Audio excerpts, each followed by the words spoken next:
अभी भारत और बांग्लादेश के बीच अंतिम गेंद तक खेला गया पहले टी20 का जबरदस्त घमासान आपको पसंद आया हो तो हमारे इस वीडियो को दिल से एक लाइक जरूर कीजिएगा। आज की वीडियो का लाइक टारगेट केवल 400 लाइक्स का है, तो दोस्तों वीडियो को लाइक करना बिल्कुल ना भूलें। दोस्तों आज भारत और बांग्लादेश के बीच 3 मैचों की टी20 सीरीज का पहला और सबसे इंपॉर्टेंट मुकाबला खेला गया और इस मैच में तो रोमांच की सारी हदें ही पार हो गई। जहां अंतिम गेंद तक यह बता पाना नामुमकिन था कि कौन सी टीम बाजी मारेगी। जहां बांग्लादेश के 247 रनों के जवाब में भारत के विध्वंसक बल्लेबाजों कप्तान सूर्या से लेकर अभिषेक शर्मा और रिंकू सिंह का तूफान देखने को मिला। तो ऐसे में आज हम आपको इस वीडियो में बताएंगे भारत और बांग्लादेश के पहले टी20 का रोंगटे खड़े कर देने वाला पूरा हाईलाइट, जिसमें कौन बाजी मार पाया, अंतिम ओवर में कितने रनों की जरूरत थी, क्या रिंकू और सूर्या मिलकर टीम इंडिया को जीत दिला पाए। इन सब सवालों के जवाब इस वीडियो में आपको मिलेंगे, तो ऐसे में आप इस वीडियो को अंत तक जरूर देखिएगा। दोस्तों टेस्ट सीरीज में बांग्लादेश को 2-0 से रौंदकर टीम इंडिया ने उनका घमंड तो चूर चूर कर दिया। अब बारी है टी20 में बांग्लादेश के पर्क उतरने की, जहां आज इंडिया और बांग्लादेश के बीच 3 मैचों की टी20 सीरीज का पहला कांटे का टी20 मुकाबला ग्वालियर के new Madhav Rao cricket stadium पर खेला गया। यहां बांग्लादेश के कप्तान नजमुल हुसैन चांतो ने टॉस जीतकर पहले बल्लेबाजी करने का फैसला चुना और यहां जब बांग्लादेश की टीम बल्लेबाजी करने के लिए उतरी तो हमेशा की तरह उनके लिए पारी की शुरुआत लिटन दास के साथ तंजीद हसन की खतरनाक जोड़ी मैदान में आई। जहां दोनों बल्लेबाजों से उम्मीदें तो यही लग रही थी कि पहले विकेट के लिए बड़ी साझेदारी देखने के लिए मिले, लेकिन दोस्तों यहां पर तंजीद हसन के रूप में पहला बड़ा झटका बांग्लादेश की टीम को अर्शदीप सिंह ने दिया। जहां अब पहला बड़ा झटका लग जाने के बाद फिर बल्लेबाजी करने के लिए उतरे खुद कप्तान नजमुल हुसैन शांतो, जहां लिटन दास और संतो मिलकर साझेदारी को आगे बढ़ा पाते। उससे पहले लिटन को 7वें ओवर की दूसरी गेंद पर रवि बिश्नोई ने बोल्ड कर दिया और यहां लिटन 20 रन बनाकर ही आउट हुए। अब ये 2 बड़े झटके लग जाने के बाद बांग्लादेश की टीम पूरी तरह से लड़खड़ा चुकी थी। ऐसा लग रहा था कि आज के मुकाबले में बांग्लादेश की टीम ज्यादा से ज्यादा भारत के आगे 120 या 100 रन ही बना पाएगी। अब यहाँ संतो और मेहंदी हसन मिराज पर पूरा दारोमदार था अपनी टीम के लिए ज्यादा से ज्यादा रन बनाने का, लेकिन दोस्तों भारतीय गेंदबाजों को कहाँ पता था कि ये दोनों बल्लेबाज मिलकर आज अपनी टीम की किस्मत चमकाने वाले हैं। जी हाँ दोस्तों, हुआ यह कि संतो ने ताबड़तोड़ बल्लेबाजी अपनी जैसी जारी रखी उसी तरह का ढंग मेहंदी ने भी दिखाया। जहां दोनों बल्लेबाजों ने मात्र 37 गेंदों में ही 72 रन की साझेदारी कर डाली थी। इस दौरान विकेट चटकाना काफी अहम हो चुका था। तभी कप्तान सूर्या ने फैसला किया कि वो गेंदबाजी पर अपने सबसे भरोसेमंद खिलाड़ी अर्शदीप को लेकर आएंगे और 14वें ओवर की तीसरी गेंद पर अर्शदीप ने मेहंदी के रूप में तीसरा बड़ा झटका बांग्लादेश की टीम को दिया, जो कि 43 रन बनाकर आउट हुए। और उनके आउट हो जाने के बाद फिर बल्लेबाजी के लिए उतरे महमदुल्ला, वो कप्तान शांतो के साथ मिलकर साझेदारी को आगे बढ़ाते हैं और अपनी टीम के स्कोर को 150 रन के पार ये दोनों बल्लेबाज लेकर पहुंचे। इस दौरान बांग्लादेश की टीम लगातार आगे बढ़ती चली जा रही थी और दूसरी तरफ संतो का बल्ला रुकने का नाम नहीं ले रहा था। उन्होंने मात्र 34 गेंदों में ही भारत के खिलाफ 74 रन ठोक डाले थे। अब यहां से मैच पूरी तरह से फंस चुका था। तभी हर्षित राणा ने आकर 17वें ओवर में संतो का विकेट गिराया, जो कि 74 रन बनाकर इस मुकाबले में आउट हुए। और संतो का विकेट गिर जाने के बाद भारतीय टीम को चैन की सांस आई, लेकिन महमदुल्ला ने साथी बल्लेबाजों के साथ मिलकर अपनी टीम को 200 के पार पहुंचाया। इस दौरान महमदुल्ला ने जहां 53 रन बनाए और बांग्लादेश की टीम 20 ओवर में 6 विकेट के नुकसान पर भारत के खिलाफ 245 रन बनाने में कामयाब रही। और इस दौरान भारत के लिए सबसे ज्यादा 4 विकेट अर्शदीप के नाम रहे, तो वहीं एक विकेट हर्षित और रवि बिश्नोई के नाम रहे। अब दोस्तों बारी थी भारतीय बल्लेबाजों की इस मैदान पर अब कुछ चमत्कार कर दिखाने की।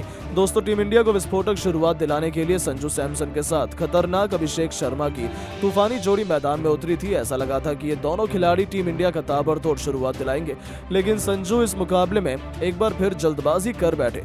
वो गेंदबाज के बिछाए जाल में फंस गए और फील्डर को अपना आसान सा कैच देकर इस खिलाड़ी को पवेलियन लौटना पड़ा। हालांकि उन्होंने शुरुआत तो शानदार की थी, लेकिन फिर भी वो इस मैच में केवल 9 रन बनाकर पवेलियन लौट गए।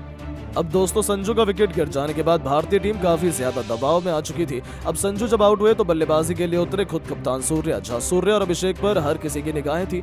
ये दोनों बल्लेबाज दूसरे विकेट के लिए कितने रन जोड़ पाते हैं। इस दौरान सब कुछ सही चल रहा था। मेहंदी हसन मिराज के ओवर में सूर्या ने एक के बाद एक लगातार 3 गेंद पर 3 खतरनाक छक्के लगाकर टीम इंडिया को तूफानी रफ्तार से आगे बढ़ाना शुरू कर दिया था। दूसरी तरफ अभिषेक का बल्ला दहाड़ रहा था। 6 ओवर में टीम इंडिया ने 68 रन बनाए, तो देखते ही देखते 8 ओवर में भारतीय पारी 90 रनों के पार खड़ी थी।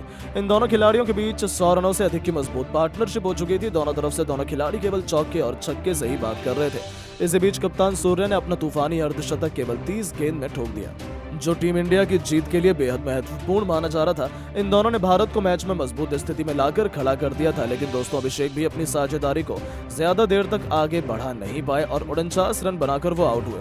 अब पूरी जिम्मेदारी भारत के दो सबसे खतरनाक टी20 बल्लेबाज रिंकू सिंह और सूर्यकुमार यादव के मजबूत कंधों पर आ चुकी थी मैच जिताने की, क्योंकि इनके अलावा कोई और बल्लेबाज भारतीय टीम को जिताने का दम रखता ही नहीं था। अब दोस्तों यहाँ टी20 के शूरवीर रिंकू सिंह ने भी आते ही अपने विस्फोटक अंदाज में एक तरफ से बांग्लादेशी गेंदबाजों की बेरहमी से कुटाई करनी शुरू कर दी। दोनों मिलकर साझेदारी को आगे बढ़ाते हुए अंतिम ओवर तक ले जाते, जहां सबसे खास बात तो ये थी कि सूर्यकुमार यादव आज कमाल की लेमन नजर आ रहे थे। उन्हें रोक पाना आज किसी भी गेंदबाज के बस की बात नहीं हो पा रही थी। यहाँ तक कि रिंकू भी दूसरी तरफ खड़े खड़े केवल उनकी खूबसूरती बैटिंग का आनंद उठा रहे थे। उन्होंने सबसे पहले तो मात्र 30 गेंद में अपना अर्धशतक पूरा किया और अर्धशतक जड़ने के बाद वो अपने शतक की ओर आगे बढ़ चले। इस दौरान अंतिम ओवर तक जब मैच पहुंचा तो भारत को मुकाबला जीतने के लिए 6 गेंदों में 21 रनों की दरकार थी। अब स्ट्राइक पर रिंकू सिंह थे। बांग्लादेश की तरफ से अंतिम ओवर लेकर आए थे मुस्तफिजुर रहमान। अब यहाँ पहली गेंद मुस्तफिजुर ने यॉर्कर लेंथ पर डाली, जो कि रिंकू से पूरी तरह मिस हो गई और कोई रन नहीं मिला। अगली गेंद पर रिंकू ने 2 रन भागे और फिर यहाँ से भारतीय टीम को 4 गेंदों में 19 रनों की दरकार थी। रिंकू अभी भी स्ट्राइक पर मौजूद थे और दोस्तों रिंकू शॉट लगाने की कोशिश तो बहुत कर रहे थे, लेकिन उनके बल्ले पर गेंद टच नहीं हो रही थी, जिसके चलते यहाँ बांग्लादेश की टीम पूरी तरह से फुल फॉर्म में थी कि वही इस मुकाबले को जीतेंगे। लेकिन दोस्तों जैसे तैसे करके तीसरी गेंद को लेग साइड की तरफ खेलकर रिंकू ने 1 रन भाग लिया और अब स्ट्राइक पर आ गए हमारे बेस्ट अभी तक के फिनिशर खुद कप्तान सूर्या। जहां सूर्या को 3 गेंद पर 3 तूफानी छक्के लगाने थे और तभी भारत की टीम मुकाबला जीत पाती, क्योंकि 3 गेंदों पर 18 रन भारत को चाहिए थे। सबने सोच लिया था कि यह काम बहुत मुश्किल है, लेकिन सूर्या ऐसे ही थोड़ी टी20 के नंबर 1 खिलाड़ी माने जाते हैं।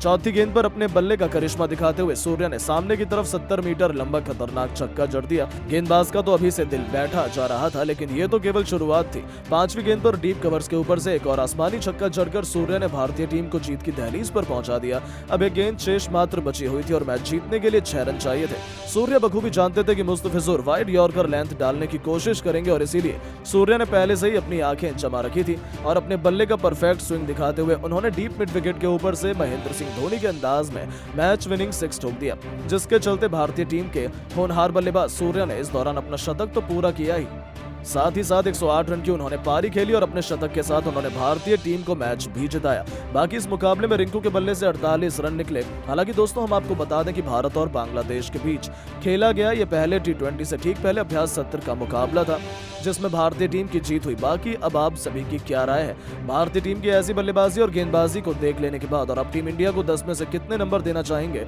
अपनी कीमती राय नीचे कमेंट करके जरूर बताएं। और आपको क्या लगता है कि टीम इंडिया बांग्लादेश को 3-0 से क्लीन स्वीप कर पाएगी या नहीं? अपनी कीमती राय नीचे कमेंट करके जरूर बताएं और ऐसी शानदार खबरों के लिए चैनल को सब्सक्राइब जरूर करें। धन्यवाद।